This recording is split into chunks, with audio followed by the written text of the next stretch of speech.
호국 보훈의 달 기념일 단상 방제후.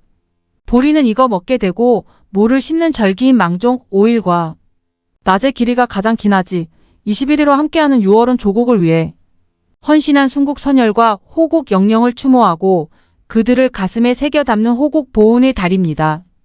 호국 보훈에서 호국은 나라를 지키고 보호하며 보훈은 나라를 위하여 헌신한 사람들의 공헌에 보답한다는 의미를 담고 있습니다.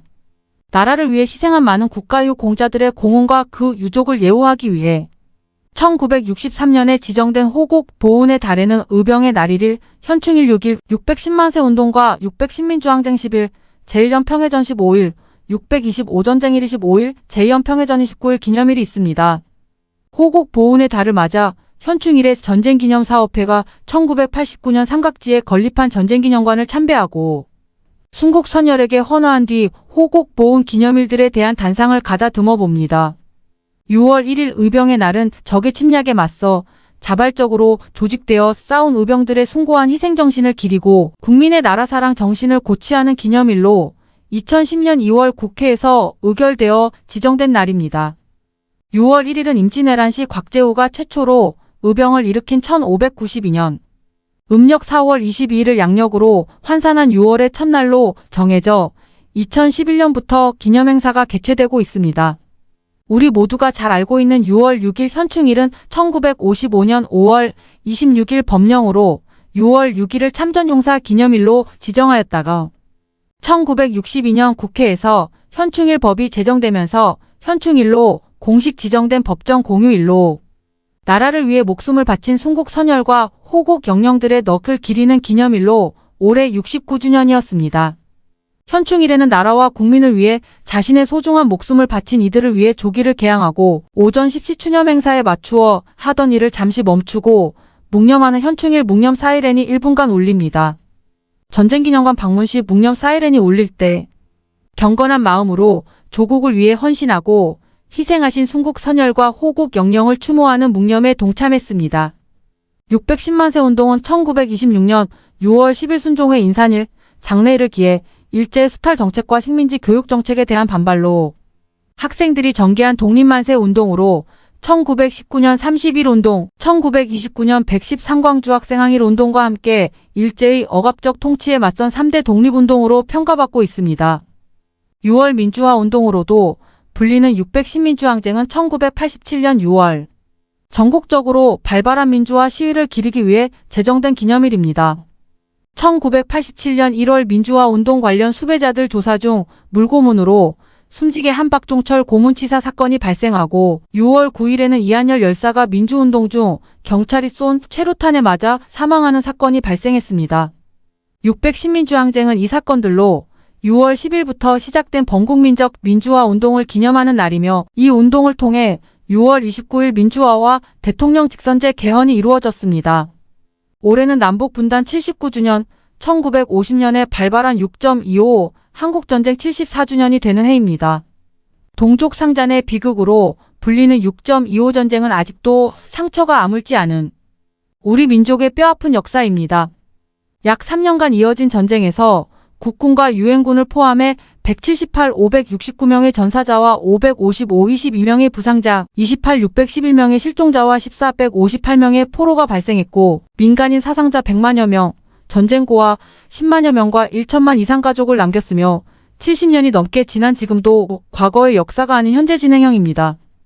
625 전쟁은 저에게도 마음 아픈 추억으로 간직되어 있는데 그것은 내가 2살 때 발생한 6.25 전쟁 중 아버님이 납북되신 다음 소식이 끊기어 아버님에 대한 기억이 전혀 없다는 것입니다. 서해 연평도 인근 해상에서 남북 함정 간 벌어진 교전인 연평해전은 제1연평해전과 제2연평해전으로 구분이 됩니다. 제1연평해전은 1999년 6월 15일 북한 해군 경비정이 서해 연평도 서쪽 북방한 개선에 내릴 노던 리머트 라인을 침범하여 일어난 대한민국 해군과 북한 조선인민군 해군 간의 교전입니다.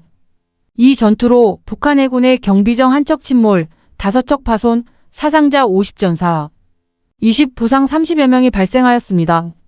같은 해 7월 3일 공식적으로 연평해전이라고 명명했지만 2002년에 제2연평해전이 일어남에 따라 이 전투는 제1연평해전으로 불리게 되었습니다. 2002년 6월 29일 발생한 제2연평해전은 연평도 서쪽 14마일 해상에서 북한의 꽃게잡이 어선을 경계하던 북한 경비정 두 척이 계속 남하하다가 갑자기 우리 해군 고속정 참수리 357호에 선제 기습포격을 가하면서 시작된 사건입니다. 25분간의 교전 끝에 우리 해군 6명이 사망하고 19명이 부상했고 참수리 고속정은 예인 도중 침몰되었습니다. 교전 직후 국방부는 정전협정 위반으로 사과와 책임자 처벌, 재발 방지 등을 강하게 요구하였으나 북측의 응답은 전혀 없었다고 합니다. 이처럼 우리나라의 역사에 중요한 기념일들이 있는 호국 보훈의 달. 6월은 조국의 자유와 안보를 위해 희생한 순국 선열과 호국 영령들을 기리며 그들의 헌신을 기억하고 국가의 안정과 번영을 위한 노력을 되새기는 마음으로 맞이해야 합니다. 어려웠던 과거의 역사를 망각하거나 순국 선열들의 순결한 나라 사랑과 숭고한 희생 정신에 대한 명예와 예우를 소홀히 해서는 절대 안 됩니다. 호국 보훈의 달, 국가를 수호하기 위해 아낌없이 목숨을 바친 순국 선열과 호국 영령들의 고귀한 희생이 국민 모두의 마음에 간직되기를 기원하며 보훈 가족들에게 심심한 위로와 함께 진정한 감사 마음을 전해드립니다. 포스트 게놈 포스트 지놈 시대의 삶 방제호. 인간 유전자의 염기 서열을 밝히는 인간. 게놈 프로젝트 HGP 휴먼 지놈 프로젝트가 1990년에 출범해 2003년에 마무리되며 작성된 인간 게놈 지도를 시작으로 인류는 포스트 게놈 포스트 지놈 시대를 맞이하고 있습니다. 우리 일상의 상식으로 다가와 있는 포스트 게놈 시대의 삶은 어떻게 이해해야 할까요? 게놈 지도는 질병 치료를 위한 신약 개발과 함께 치료, 방법이나 예방법 등을 개발하는 의료 분야의 주요 기반으로 자리매김하고 있습니다.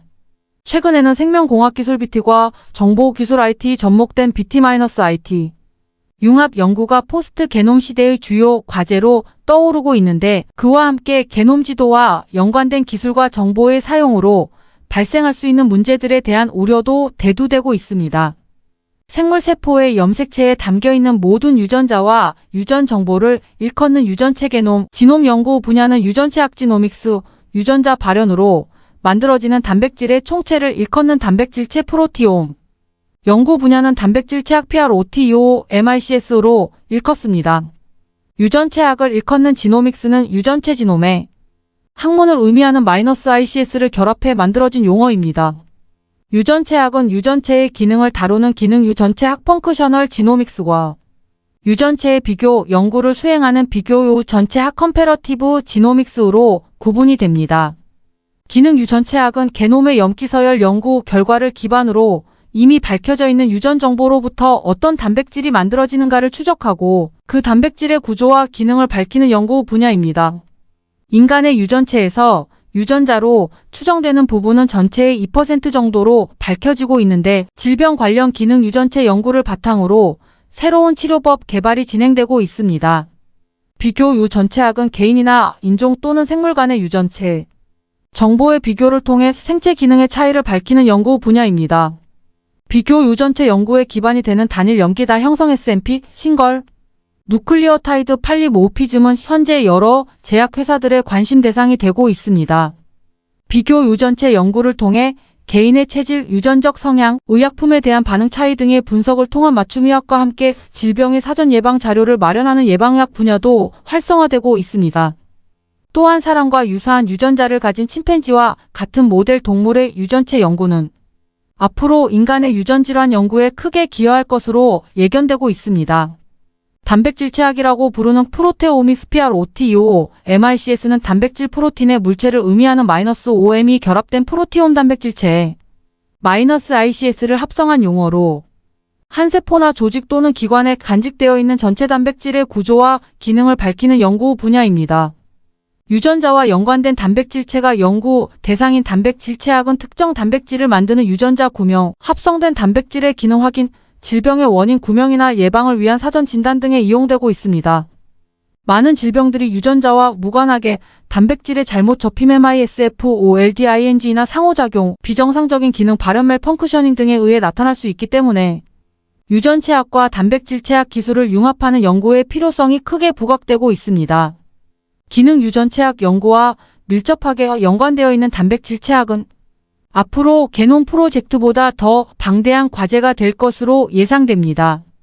유전체와 단백질체의 연구 결과는 현재 인류가 겪고 있는 암이나 유전병과 같은 각종 질병의 치료에 효과적으로 이용될 수 있으며 비만이나 대머리와 같은 외모의 조기 치료도 가능하게 해줄 것으로 기대되고 있습니다.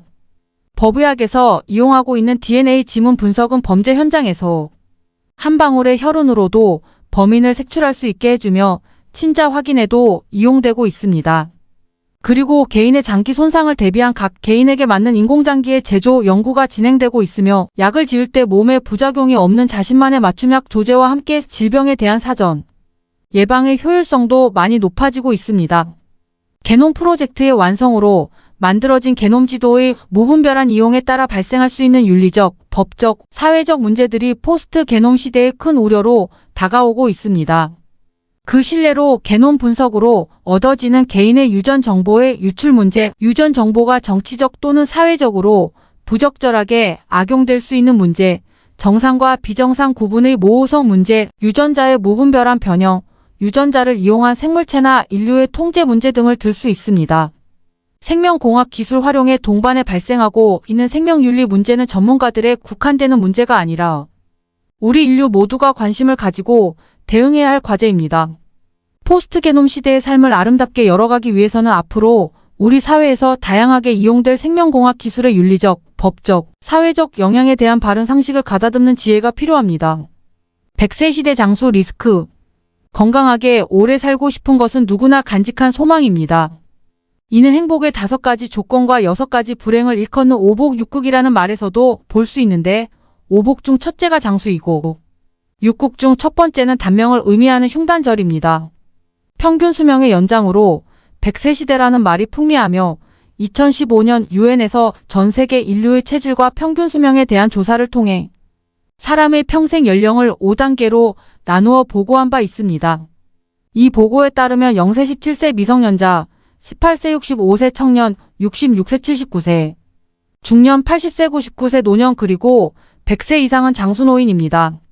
이를 보고 70대 중반에 접어들어 있는 내가 아직 중년이라는 생각에 마음이 흐뭇해지기도 합니다. 소득 수준 향상과 의료 기술 발달로 기대 수명이 빠르게 늘어나고 사망률은 많이 낮아지고 있지만 노후에 대한 준비를 충분하게 마련하지 못할 경우 여러 가지 위험 부담이 따르게 되는데 이를 장수 리스크론제버티 리스크라고 부릅니다. 100세 장수 시대에 맞이하게 되는 장수.